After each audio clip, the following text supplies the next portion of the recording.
ایک عام سی بات حضرت شداد ابن اوس ابن صامت رضی اللہ عنہ بیان کرتے ہیں کہ ہم تمام لوگوں میں یہی مشہور تھا، ہر چھوٹا بڑا مرد عورت یہی ایمان و یقین رکھتا تھا کہ ریاکاری سے بچنا ضروری ہے، چونکہ ریاکاری شرک اصغر ہے۔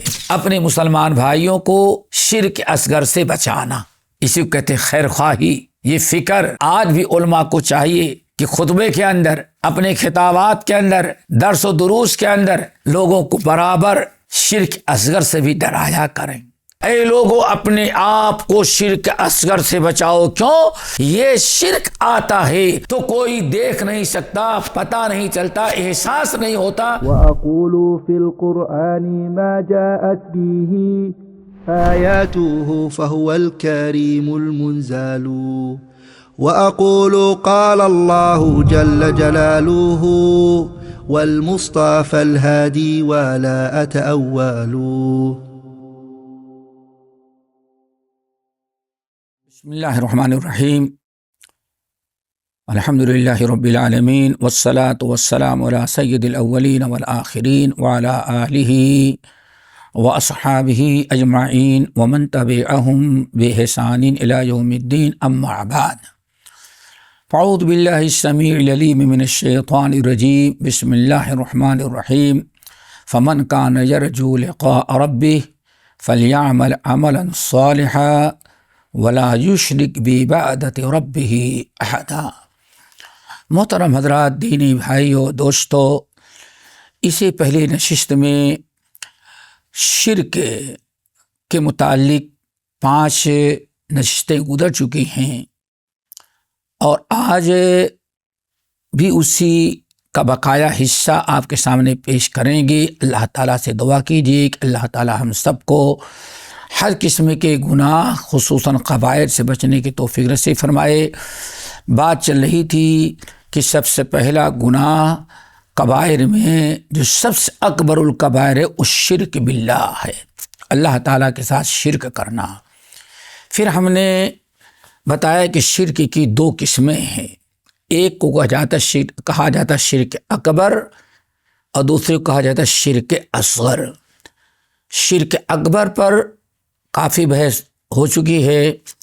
شرک اکبر پر اصغر، چھوٹا شرک، یعنی ریاکاری، اخلاص میں کمی، جس کو ریاکاری، سمعہ، دکھلاوا کہتے ہیں، اس کو بھی شرک قرار دیا گیا ہے، اور قرآن و سنت میں اس کو شرک اصغر قرار دیا گیا ہے۔ شرک شرک ہے، شرک چاہے اصغر ہو یا اکبر، اللہ تعالیٰ کے ہاں شرک کی معافی نہیں ہے۔ انسان اپنے آپ کو شرک سے بچائے۔ شرک اصغر کے متعلق کچھ قرآنی آیات اور نبی علیہ السلام کی احادیث اس سے پہلے ہم نے بیان کی ہیں۔ شرک اصغر کی قباحت اور مذمت اور لوگوں کی لاپرواہی کے پیش نظر ہم نے سوچا کہ کچھ باتیں اور اس سلسلے میں بتائیں، تاکہ شاید سننے والوں یا سننے والے جو غیروں کو پہنچائیں، ان کے دل میں اللہ تعالیٰ کا ڈر اور خوف پیدا ہو۔ جس طرح سے اپنے آپ کو شرک اکبر سے بچاتے ہیں، اپنے آپ کو شرک اصغر سے بچانے کی بھی کوشش کریں۔ اس سلسلے میں حضرت ابو سعید بن فضالہ ایک مشہور صحابی ہیں، وہ بڑی عجیب سے حدیث نقل کرتے ہیں۔ کہتے ہیں کہ نبی علیہ الصلاۃ والسلام نے ارشاد فرمایا، اذا جمع اللہ الاولین والآخرین، اذا جمع اللہ الاولین والآخرین، جب قیامت کے دن اللہ تعالیٰ تمام اولین والآخرین کو ایک میدان میں جمع کرے گا۔ اولین والآخرین یعنی آدم علیہ الصلاۃ والسلام کے زمانے سے لے کر کے قیامت کی صبح تک جتنے انسان پیدا ہوں گے، قیامت کے دن سب کو اللہ تعالیٰ ایک میدان میں اکٹھا کرے گا، جس کو میدان محشر اور حشر کا میدان کہا جاتا ہے، جہاں تمام اولین والآخرین حساب کتاب کے لیے اکٹھا ہوں گے۔ جب سارے لوگ اکٹھا ہو جائیں گے تو نادا منادن، ایک آواز لگانے والا آواز لگائے گا، یا یوں کہیں اعلان کرنے والا اعلان کرے گا۔ سارے لوگ حشر کے میدان اولین والآخرین ہیں۔ نادا منادی من السماء، ایک آواز لگانے والا آواز لگائے گا۔ آواز کے اعلان کیا ہوگا؟ من اشرک فی عملہ للہ احدا فلیطلب ثوابہ من عندہ فإن اللہ اغنی الشرکاء عن الشرک۔ یہ اعلان ہوگا، یعنی یہ کہا جائے گا، لوگوں میں اعلان کیا جائے گا کہ جو شخص اپنے عمل میں، نیک عمل کرنے میں، جو اللہ رب العالمین کے لیے نیک اعمال انسان کرتا ہے، اللہ تعالیٰ کے تقرب کے لیے، اجر و ثواب کے لیے، جنت کے حاصل کرنے کے لیے، جہنم سے بچانے کے لیے، جو نیک اعمال کرتا ہے، اگر اس نے اللہ تعالیٰ کے ساتھ یا اللہ تعالیٰ کے لیے جو عمل کر رہا ہے اس میں غیروں کو بھی شریک، یعنی دکھلانے کے لیے بھی کہ یہ عمل فلاں لوگ دیکھیں گے تو کہیں گے کہ بہت اچھا آدمی ہے، بڑا نیک آدمی ہے، بڑا اللہ والا ہے، لوگ ہماری تعریف کریں گے، ہمارا چرچا ہوگا۔ اگر کوئی شخص اللہ کی عبادت، اللہ تعالیٰ کے نیک اعمال جو بندوں کے لیے اللہ نے مقرر کیا ہے، اگر کوئی انسان اس میں ریاکاری کرتا ہے تو اعلان ہوگا کہ ریاکاری کرنے والے دیکھو شرک قرار دیا۔ ایسے شرک کرنے والوں کو چاہیے کہ اپنا اجر و ثواب جس انسان کے دکھلانے کے لیے کہتا اس سے جا کر کے بدلہ لے لے، اپنے نیک عمل کا اجر و ثواب جا کر کے ان لوگوں سے لے جن کو خوش کرنے کے لیے اور جن کو دکھلانے کے لیے یہ عمل کیا تھا۔ یعنی ایسے لوگوں کے عمل کا کوئی اجر و ثواب اللہ تعالیٰ کے نزدیک نہیں ہے۔ جس کو دکھلانے کے لیے کیا ہے وہ جا کر کے اجر و ثواب بھی اسی سے لے لیں۔ اللہ تعالیٰ شراکت سے بالکل پاک ہے۔ میرے دوستوں اور ساتھیوں، کتنی شدید وعید تھوڑی سے نیت میں کھوٹ پیدا ہو گئی۔ کتاب و سنت سے ثابت شدہ عمل ہے، نیک عمل ہے، اجر و ثواب کا ہے، اللہ بڑا خوش ہوتا ہے۔ اگر وہ صرف اللہ کا حکم سمجھ کے اللہ کو راضی کرنے کے لیے کرتا تو بڑا اجر و ثواب پاتا، لیکن اس سے مسٹیک کیا ہوئی؟ اس سے خطا یہ ہو گئی کہ دل میں دکھلاوا آ گیا۔ اللہ تعالیٰ کے لیے تو کر ہی رہے ہیں، فلاں آدمی دیکھ لے، لوگ دیکھ لیں گے تو کہیں گے ہاں یہ بڑا نیک آدمی، دیکھو یہ فلاں عمل کرتا ہے، لوگ تعریف کریں گے، لوگوں میں عزت بنے گی۔ تھوڑی سے نیت میں کھوٹ آ گئی، اللہ رب العالمین نے اس کی ساری عبادات کو رائگاں کر دیا، قبول ہی نہیں کیا۔ اللہ فرمائیں گے جس کو تم خوش کرنے کے لیے، دکھلانے کے لیے تم نے عمل کیا تھا انہی سے جا کر کے بدلہ بھی لے لو، ہمارے یہاں تمہارے عمل کا کوئی بدلہ نہیں ہے۔ یہ بڑی عجیب سے حدیث ہے، اس کو یاد رکھیں اور دعا کرتے رہیں کہ اللہ ہم سب کو شرک سے محفوظ رکھے، شرک اکبر سے بھی اور شرک اصغر سے بھی۔ اس حدیث کو امام ترمذی، امام ابن ماجہ، امام ابن حبان، امام بہقی رحمہ اللہ نے بسند صحیح نقل کیا ہے۔ حضرت ابی ہریرہ رضی اللہ تعالی عنہ کی حدیث، وہ بھی بڑی اہم ہے۔ کتنی احادیث اس باب میں آئی ہیں، اور اس لیے ہم بیان کر دے رہے ہیں کہ حدیث سے کچھ یاد رکھیں، کچھ تو یاد رہیں گے، کچھ تو اللہ تعالیٰ کا ڈر پیدا ہوگا۔ اپنے اعمال کی، اپنی نیکیوں کی، محنت کی حفاظت کرنے کی فکر پیدا ہو۔ حضرت ابو ہریرہ رضی اللہ تعالیٰ عنہ کی حدیث، جس کو امام ابن ماجہ، امام ابن خزیمہ، امام بہقی رحمہم اللہ نے بسند صحیح نقل کیا ہے۔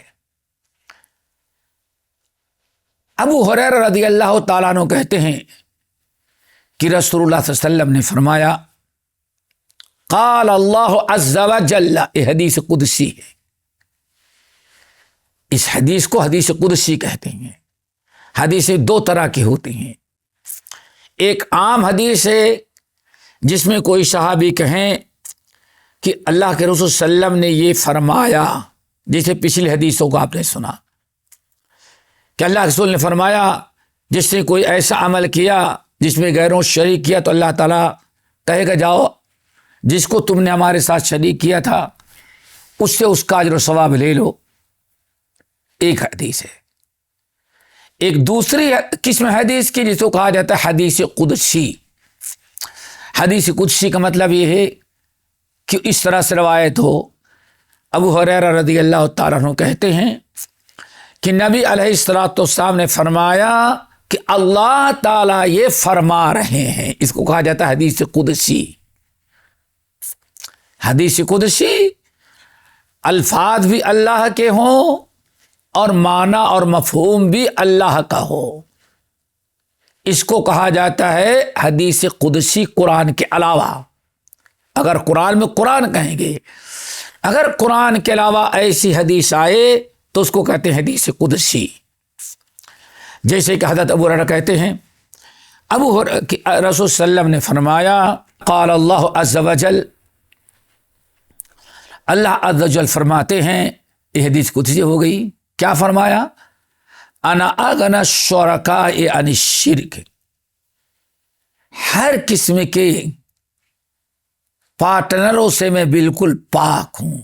اللہ تعالیٰ کی پارٹنرشپ نہیں چلتی، یعنی ایک بندہ نیکی کرے، اللہ کو بھی خوش کرنا چاہے، لوگوں کو بھی خوش کرنا چاہے، تو اس نے نیک عمل میں اللہ تعالیٰ کا لوگوں کو پارٹنر بنا دیا۔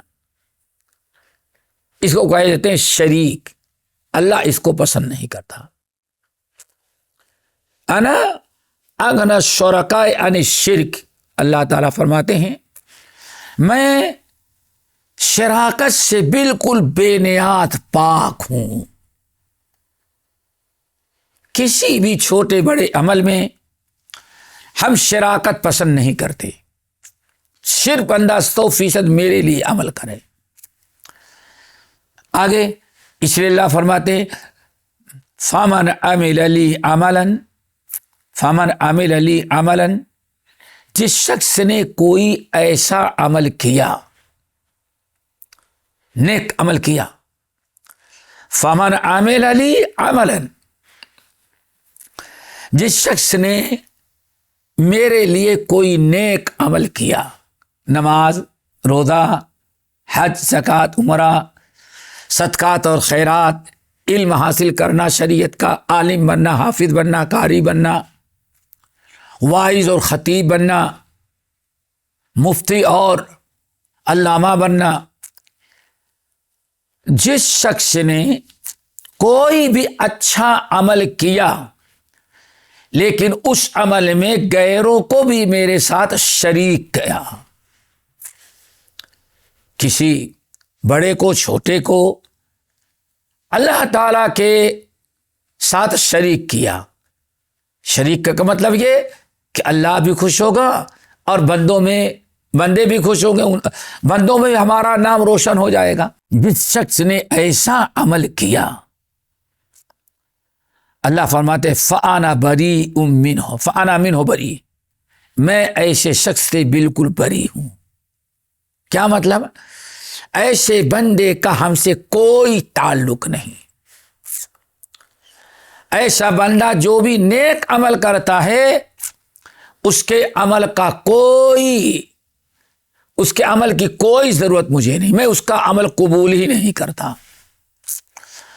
وَهُوَ لِلَّذِي أَشْرَكَ، ہم سارا عمل اس کو دے دیں گے جس کو میرے ساتھ اس نے شریک کیا ہے، اور قیامت کے دن کہیں گے جا کر کے اسی سے تم اجر و ثواب بھی لے لو۔ دیکھیے یہ بندہ سب کچھ نیک عمل کر رہا ہے لیکن نیت میں شرک کر رہا ہے اس کے، اس لیے اس کا کوئی عمل اللہ تعالیٰ قبول نہیں کرتے۔ شرک اصغر نہایت خطرناک چیز ہے، شرک اکبر کی طرح ہر کلمہ گو کو شرک اصغر سے بھی بچنا چاہیے۔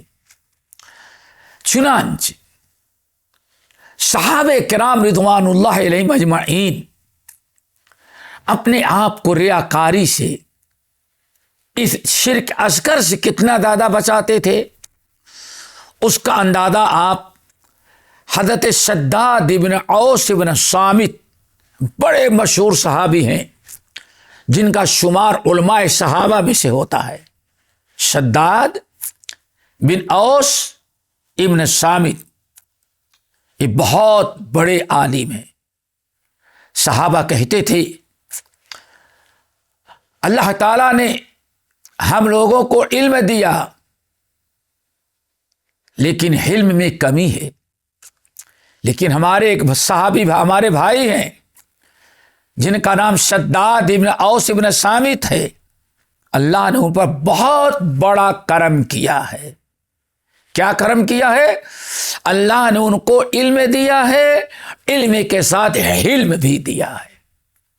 تحمل، بردباری، یہ بہت بڑی نعمت ہے کہ انسان کو علم بھی ملے، علم کے ساتھ حلم ملے۔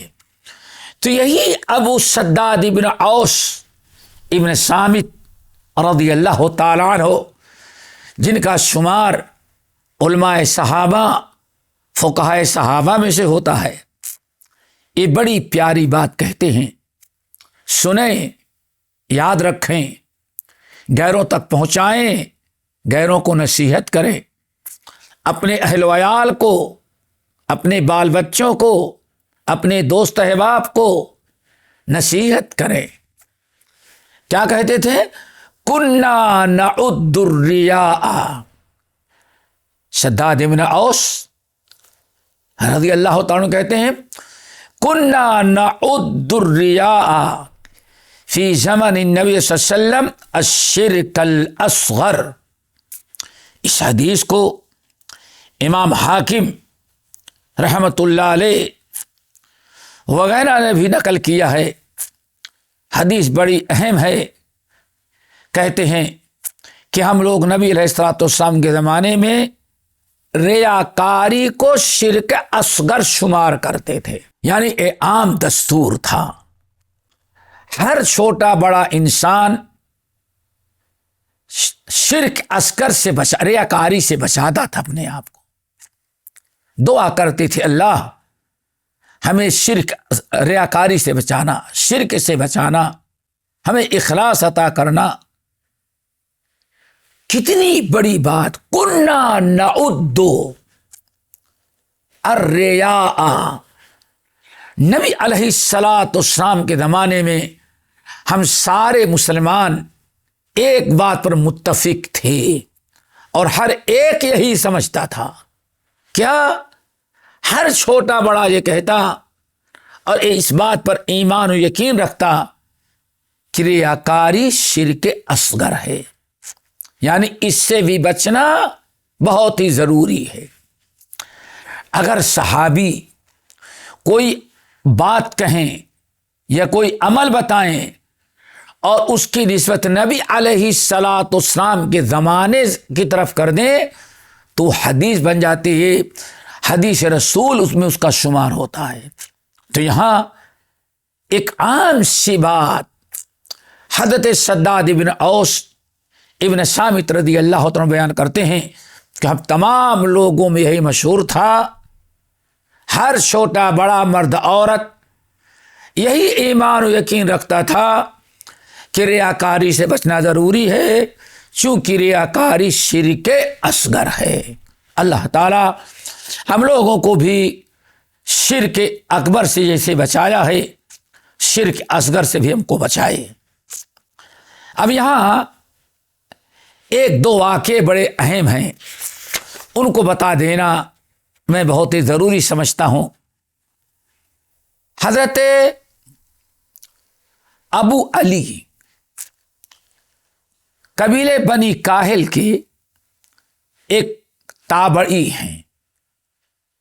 تابعی اس کو کہتے ہیں جو ایمان کی حالت میں نبی علیہ السلام کے کسی صحابی کو دیکھا، گرچہ ایک ہی صحابی کو دیکھا، لیکن اگر صحابہ کو چاہے ایک کو یا زیادہ کو کسی شخص نے دیکھا ایمان کی حالت میں تو اس کو تابعی کہا جاتا ہے۔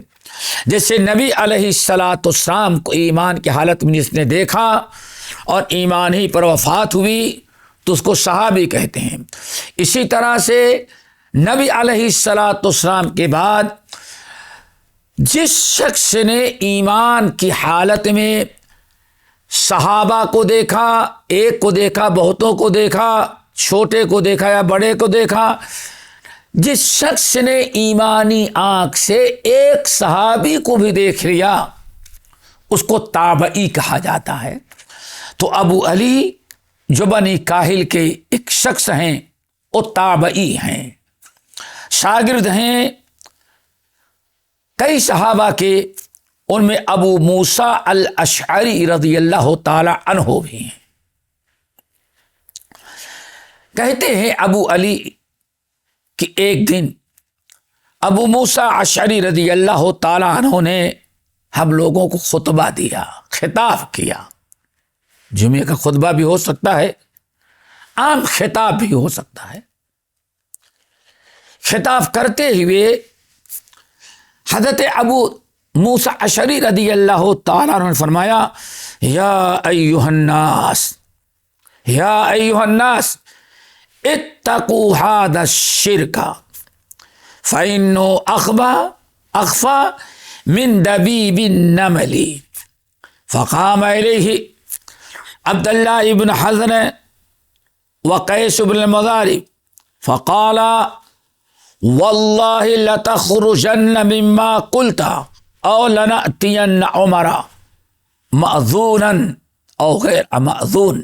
کہتے ہیں ابو موسیٰ اشعری رضی اللہ تعالیٰ عنہ نے خطبہ دیا اور خطبے کے لیے کھڑے ہوئے تو کیا خطاب کیا؟